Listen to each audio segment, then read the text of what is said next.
আসসালামু আলাইকুম এভরিওয়ান। ১৬ বছর পর গল্পের ৮ নম্বর পর্ব। তো চলো বেশি কথা না বলে গল্প শুরু করা যাক। ঘুম থেকে উঠে আমি ফ্রেশ হয়ে নিচে গেলাম। সবাই আছে এখানে, বাবা, ভাইয়া আর আঙ্কেল মানে ইসির বাবা কিছু নিয়ে আলোচনা করছে। আলোচনার মূল বিষয় তাদের অফিস, ব্যবসা এইসব, আর অন্যরা তাদের নিজেদের কাজে ব্যস্ত। আমি গিয়ে এক কাপ কফি চেয়ে নিয়ে ড্রয়িং রুমের দিকে এগিয়ে আসছি। এমন সময় কলিং বেল বেজে উঠল। ভাবি বলল আমি দেখছি। মা বলল আচ্ছা যাও। দরজা খুলে দেখে একটা সুদর্শন যুবক দাঁড়িয়ে আছে, হাতে একটা ভারী ব্যাগ আর কাঁধে একটা গিটার। সে বলল এটা কি আফজাল আল ইমরান আঙ্কেলের বাড়ি? ভাবি বলল জি, আপনাকে তো চিনলাম না। সে বলল জি, আমি সুজন, রাজদীপের বন্ধু। ভাবি বলল আচ্ছা ভেতরে আসুন। ভাবি একটা লোককে ভেতরে নিয়ে আসছে দেখে সবাই সেদিকে তাকায়, আর আমি উঠে গিয়ে ছেলেটার সাথে হাত মেলাই। সে আমাদের ডিপার্টমেন্টের একজন ভারপ্রাপ্ত অফিসার। কাজের সূত্রে ওর সাথে পরিচয় হলেও আমরা মোটামুটি বন্ধুর মতো। আমি বললাম দোস্ত আয়। আঙ্কেল, ও হলো আমার বন্ধু সুজন, যার কথা কাল ভাবি বলেছিল।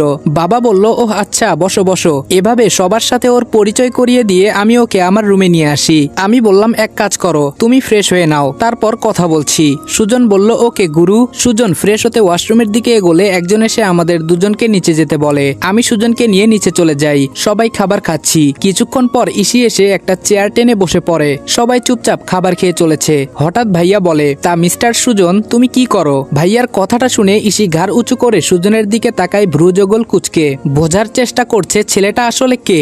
শত হলেও পুলিশের চোখ বলে কথা। সুজন বলল আপাতত কিছু করছি না, শহরে নতুন এসেছি, দেখা যাক, আগে তো ভালো করে দেখে নেই। আঙ্কেল বলল ঠিকই, আগে শহর চিনে নাও। আমি তো শুনলাম তুমি কিছুই চিনো না আর বারবার বিপদে আটকে যাও। সবাই কথা বলছে আর আমি শুধু ইসির রিয়াকশন দেখছি, কারণ ও খুব ভালো করেই জানে আমি কাল কোনো বন্ধুর কাছে যাইনি। খাওয়া দাওয়া শেষ করে আমি চলে আসি আমার রুমে, কিন্তু সুজন আসতে পারেনি। ড্রয়িং রুমে সবার সাথে গল্প করতে বসেছে। আমি ল্যাপটপে কাজ করছি। হঠাৎ পানির প্রচন্ড তৃষ্ণা পায়, অথচ জগটা দেখি খালি। এত পানি কখন খেয়ে ফেললাম বলেই জগটা নিয়ে রুম থেকে বেরিয়ে একটু এগোতেই ইসির সামনাসামনি হয়ে যাই। আমি কোনো রকমে ওকে পাশ কাটিয়ে যাওয়ার চেষ্টা করছি, কিন্তু আমার চেষ্টাকে ব্যর্থ করে দিয়ে আমার হাতে একটা হ্যাচকা টান মেরে কিছুটা পেছনে নিয়ে আসে। জায়গাটা আমার আর ভাইয়ার রুমের মাঝামাঝি অংশে খালি জায়গা। ইসি দেওয়ালের সাথে আমার হাত চেপে ধরে আছে। যদিও ও প্রচন্ড জোরে চেপে ধরেছে, তবুও আমি চাইলে নিজেকে ছাড়িয়ে নিতে পারি, কিন্তু ইচ্ছে করছে না। আমি বললাম কি করছেনটা কি আপনি? ইসি বলল একদম চুপ, সোজা হয়ে দাঁড়ান। আমি বললাম মানে? আমি কিন্তু চিৎকার করব। ইসি বলল মেরে এখন নাকটা ফাটিয়ে দেব বলে দিলাম। ড্রামাটা আপাতত আমার সামনে করা বন্ধ করুন। আমি বললাম কিসের কথা বলছেন আপনি? ইসি বলল জাস্ট স্টপ দিস। কে আপনি? কেন নিজের পরিচয় লুকাচ্ছেন? আমি বললাম ম্যাডাম আমি বুঝতে পারছি না আপনি কি সব বলছেন।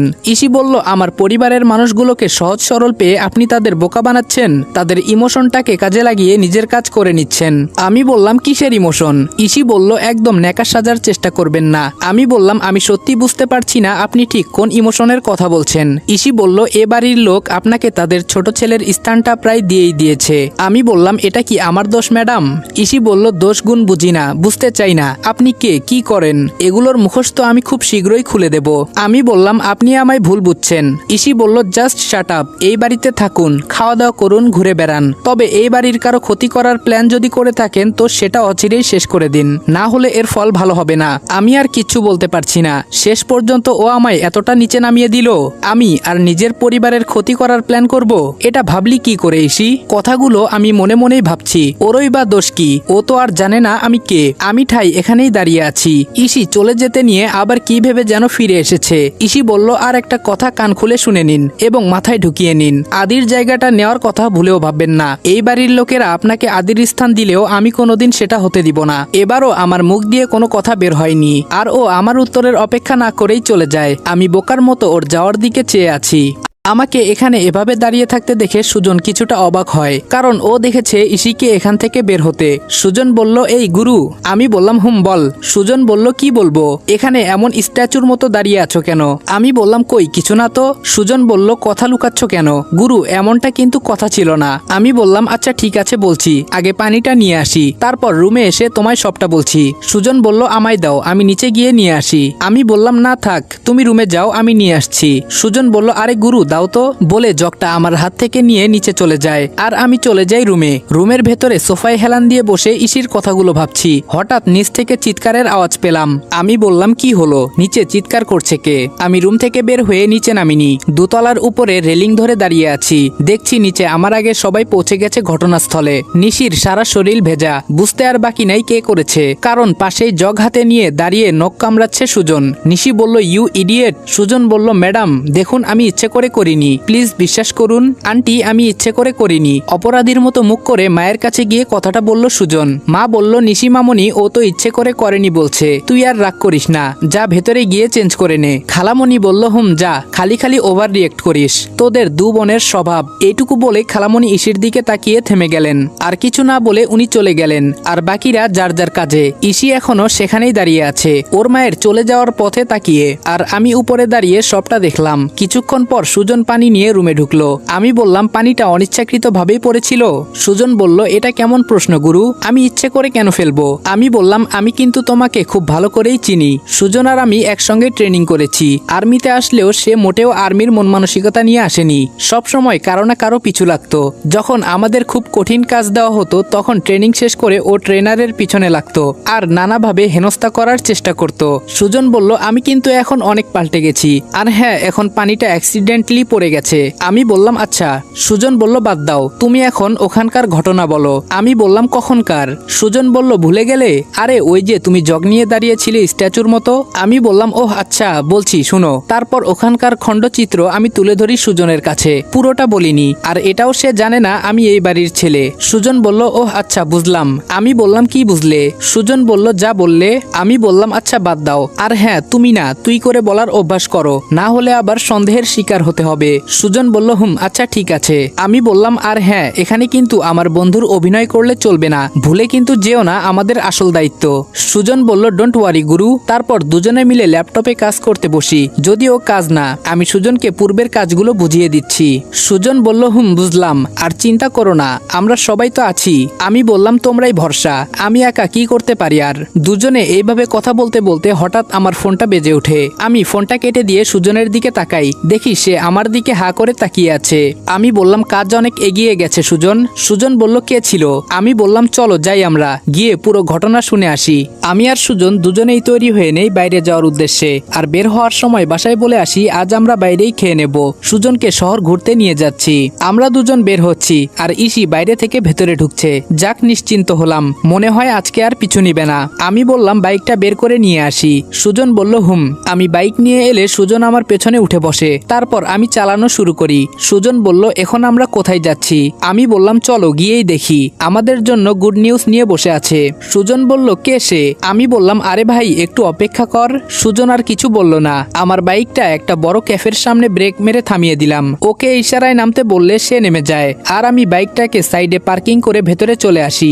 ভিতরে একটা কোনার টেবিলে দুটো ছেলে বসে আছে। আমি তাদের দিকে আঙ্গুল দেখিয়ে সুজনকে বলি ওই যে দেখো, এদের দুজনের নাম একজন নীরব অন্যজন রাতুল। যে চারজন আমার সাথে আছে ওরা তাদের মধ্যে দুজন। সুজন বলল আচ্ছা। আমি বললাম চলো ভেতরে যাই। আমাকে দেখে ওরা দুজন উঠে দাঁড়ালো। নীরব বলল হ্যালো স্যার কেমন আছেন? আমি বললাম আলহামদুলিল্লাহ, তোমরা কেমন আছো? রাতুল বলল জি স্যার আমরাও ভালো। আমি বললাম এ হলো সুজন সরকার। সুজন বলল হ্যালো। সে দুজনের সাথে কুশল বিনিময় করে নিল আর আমি ওদের পরিচয় দিয়ে দিলাম। আমি বললাম কি অর্ডার করব বলো, কি নেবে? রাতুল বলল কিছু না স্যার, ব্রেকফাস্ট করেই বেরিয়েছি। সুজন বলল আমরাও তো সেম। আমি বললাম তাহলে 4টা কফি অর্ডার করে দেই। যেই কথা সেই কাজ, ওয়েটারকে ডেকে অর্ডার করে দিলাম। আমি বললাম এবার কাজের কথা বলো। নীরব বলল স্যার সবকিছু এখন পানির মতো পরিষ্কার। বলেই ওরা সব বলা শুরু করলো। আমি বললাম গুড জব ফর এভরিওয়ান। আমাদের কথা সুজন বুঝতে পারেনি, তাই সে বলে তাকে যেন এখানেই সবটা বুঝিয়ে বলা হয়। আমি বললাম ঠিক আছে বলছি, শুধুমাত্র তোকে না আমার পাঠক পাঠিকাদেরও বলি ঘটনা, যার খণ্ডচিত্র তাদের আগে থেকেই জানা। সুজন বলল বলো। আমি বললাম চৌধুরী গ্রুপ অফ ইন্ডাস্ট্রির নাম তো শুনেছিস? সুজন বলল আমি বললাম এই কোম্পানির বর্তমান কর্ণধার মিস্টার রৌফ চৌধুরী আর উত্তরসূরি তার পুত্র রোহান চৌধুরী, কিন্তু রোহানের পিতা রৌফ চৌধুরী নন। সুজন বলল তাহলে কে?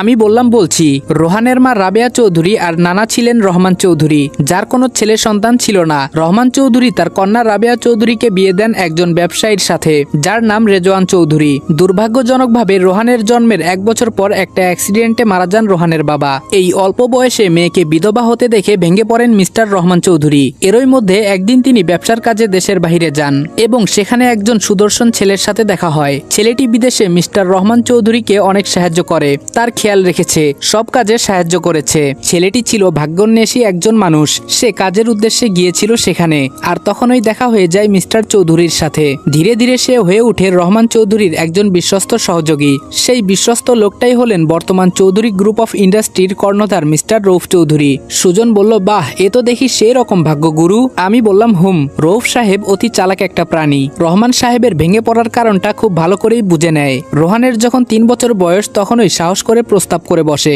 তিনি রাবেয়া চৌধুরীকে বিয়ে করতে চান, আর রোহানকে নিজের ছেলে হিসেবে স্বীকৃতি দেওয়ার প্রতিশ্রুতি দেয়। রাতুল বলল, স্যার, দাবার চাল কিন্তু মাঝখানে আরো চেলেছেন উনি। আমি বললাম, কি রকম? নীরব বলল, স্যার, মিস্টার চৌধুরী কিন্তু আগে থেকেই বিবাহিত ছিল। আমি বললাম, কি? রাতুল বলল, আজকের খবর তো এটাই। নীরব বলল, রাফসান চৌধুরী মিস্টার রৌফ চৌধুরীর আগের স্ত্রীর ছেলে। আমি ওদের কথা শুনে পুরোই হা। নীরব বলল, অবাক আমরাও হয়েছিলাম, এজন্যই আপনাকে ডেকেছি স্যার। নীরব বলল, হাসপাতালে রাফসানের কেবিনে বসে থাকা মহিলা উনি রাফসানের মা আর রৌফ চৌধুরীর প্রথম স্ত্রী। সুজন বলল, ওয়েট, কি বললে? প্রথম স্ত্রী? তার মানে সে আগে থেকেই বিবাহিত? আমি বললাম, জল তো সেদিকে যাচ্ছে দেখতে পাচ্ছি। রাতুল বলল, শুধু তাই নয় স্যার, সে যে বিবাহিত এই কথাটা তিনি লুকিয়ে গেছেন সবার কাছ থেকে।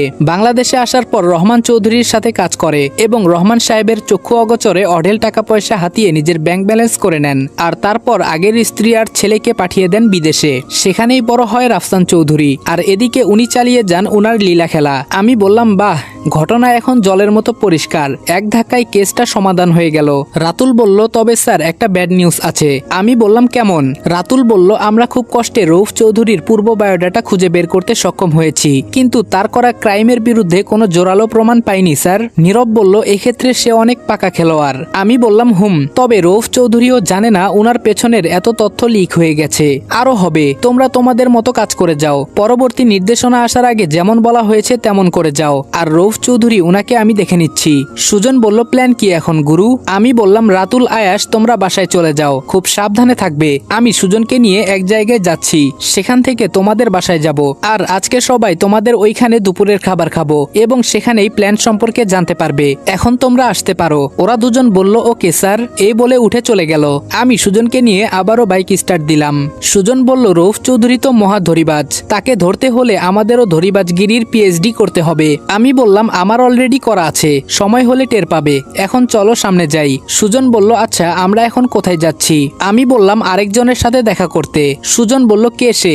আমি বললাম, গিয়েই দেখি। সুজন আর কিছু বলল না। কিছুক্ষণ পর আমি একটা বড় খাবার দোকানের সামনে বাইকটা রেখে ভেতরে ঢুকে গেলাম। সেখানে একজন বসে আছে আমাদের জন্য। আমাকে দেখে সে স্যালুট জানালো। আমি বললাম, বসো। রাজন বলল, স্যার, আপনি এখানে? সুজন বলল, আমি তোমাদের সাথে যোগ দিয়েছি এই কেসের ব্যাপারে। আমি বললাম, তোমরা দুজন দুজনকে চিনো? তারপর খুলে বলল তাদের পূর্ব পরিচয়, যা আপনাদের না জানলেও চলবে। রাজন বলল, স্যার, এই নিন, বলেই আমার দিকে একটা ফাইল বাড়িয়ে দেয়। আমি বললাম, দাও। আমি ফাইলটা খুলে দেখছি, সাথে সাথেই সুজন ফাইলের ভেতরে মেয়েটার ছবিটা দেখে বলে, গুরু, এ তো। আমি বললাম, এত ভাবতে হবে না, আমি বলছি, ওর নাম ঈশিতা জামান। আমরা যে বাড়িতে উঠেছি তুমি তাকে সেখানেই দেখেছো, আর ওটা ওদের ওই বাড়ি। সুজন বলল, আচ্ছা। আমি বললাম, ও আইপিএস অফিসার। রাজন বলল, ইয়েস স্যার, তবে এরা সিক্রেট ভাবে কাজ করে, বিশেষ কিছু মানুষ ছাড়া আর বেশি কেউ এদের চিনে না। আমি বললাম, এবার বুঝতে পারছি বাড়ির কেউ কেন জানে না, সবকিছুই পরিষ্কার হতে চলেছে। সুজন বলল, এই কেসের সাথে এই মেয়ের কি সম্পর্ক? আমি বললাম, আছে। রাজন, তুমি এখন আসতে পারো, সাবধানে থেকো, কেমন? রাজন বলল, ওকে স্যার, বলেই রাজন এখান থেকে চলে যায়, আর আমি সুজনকে নিয়ে চলে আসি রাতুলদের ফ্ল্যাটে। রাস্তায় আসতে আসতে খুলে বলি এই কেসের সাথে ইসির সম্পর্ক কি। এখানে এসে আমি ওদের সাথে কিছু প্ল্যান করে নিলাম। প্ল্যান আপনারা জানতে পারবেন পরে। রাতুল বলল, আপনি চাকরি ছেড়ে দিলে আমরা কি সেখানেই থাকবো? আমি বললাম, আপাতত থাকবে। নীরব বলল, আচ্ছা ঠিক আছে, তবে স্যার। আমি বললাম, কোনো কিন্তু নয়, যা বলছি তাই হবে। ওরা সবাই একসাথে বলে, ওকে স্যার। ওদের সাথে আরো কিছুক্ষণ কথাবার্তা বলার পর আমরা দুজনেই চলে আসি বাড়িতে। আমি ভেতরে ঢুকছি, তখন বাবা পেছন থেকে ডাক দিলেন। আমি বললাম, জি আঙ্কেল। বাবা বলল, আগামীকাল কিন্তু তৈরি থেকো তোমরা দুজন। আমি বললাম, কেন? বাবা বলল, কাল ওদের বউ ভাত, ভুলে গেলে? আমি চাই তোমরা দুজনও যাবে। আমি বললাম, আঙ্কেল, আমি না গেলে হয় না? না? বাবা বলল না হয় না। আমি বললাম আচ্ছা বলে নিজের রুমে চলে এলাম। মনে মনে বাবাকে অনেক ধন্যবাদ দিলাম, কারণ বাবা না বললেও আমরা কাল সেখানে অবশ্যই যেতাম। বাবা বলে ডিমান্ডটা একটু বাড়িয়ে দিল। আমি বললাম সুজন তৈরি থাকিস, কাল যেতে হবে। সুজন বলল কোথায়? আমি বললাম চৌধুরী বাড়িতে, সেখান থেকে শুরু হবে আসল খেলা। সুজন বলল তুমি ঠিক কি করতে চলেছো বলো তো গুরু? আমি বললাম আবার তুমি? সুজন বলল সরি তুই, আর ভুল হবে না। আমি বললাম আচ্ছা ঠিক আছে, এখন ফ্রেশ হয়ে নে। সুজন চলে গেল ওয়াশরুমের দিকে, আর আমি ব্যালকনির দিকে পা বাড়ালাম। বিকেল 4টা বাজে এখন। বাইরের পরিবেশটা খুব সুন্দর লাগছে আমার। বাগানের অর্ধেক অংশে ছায়া পড়ে গেছে, আর অর্ধেক অংশে এখন সূর্য বিদ্যমান। অপরূপ মনোমুগ্ধকর দৃশ্য, চোখ ফেরাতে ইচ্ছে করছে না আমার। অনেকক্ষণ এভাবেই এখানে একা একা দাঁড়িয়েছিলাম। কিছুক্ষণ পরে সুজন এসে আমার পাশে দাঁড়ালো। তারপর দুজনে একসাথে প্রাকৃতিক সৌন্দর্য উপভোগ করছি। তখন ওই হঠাৎ আমার ফোনটা বেজে ওঠে। ফোনের স্ক্রিনে সিনিয়র স্যার দেখে তাড়াতাড়ি হাতে নিলাম। আমি বললাম হ্যালো স্যার। স্যার বলল হ্যালো আদিব, কেমন আছো? আমি বললাম আলহামদুলিল্লাহ, আপনি কেমন আছেন স্যার? স্যার বলল ভালো। তা তোমাদের ওইখানে কাজের কি খবর? আমি বললাম স্যার আমরা অনেকটা এগিয়ে গেছি।